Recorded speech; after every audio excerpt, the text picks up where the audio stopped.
ज्ञानबंदीच्या साखळदंडांनी जेरबंद झालेल्या महिलांना ज्ञानसंवर्धनाची पहाट प्रदान करणाऱ्या ज्ञानज्योती म्हणजे सावित्रीबाई. स्त्रियांना कधीच नव्हता शिक्षणाचा अधिकार, स्त्रियांना कधी वाजवली प्रथम शाळेची घंटा.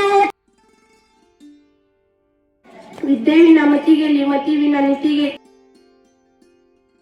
उघडले दार शिक्षणाच्या स्वर्गाचे जिने उघडले दार, तीच सावित्री आज जगाची शिलेदार, तीच सावित्री आज जगाची शिलेदार. स्त्रियांच्या शिक्षणासाठी खरी तयारी. यांची जयंती आपण साजरी करीत आहोत. किती भोगले किती सोसले तरी तिने शिकवले, किती भोगले किती सोसले तरी तिने शिकवले. स्त्री शिक्षणाचे धडे किती सोसले तरीही तिने शिकवले, किती भोगले किती सोसले. तू पतीपाशी शिकली मुलींसाठी पहिली शाळेत जात होत्या तेव्हा इतर जे लोक असतील ते त्यांच्यावरती दगडगोटे शेड वगैरे टाकायचे, परंतु त्या सगळ्या गोष्टी डोक्यावरून गेल्या. ज्या माझ्या अर्थसंकटात त्यातच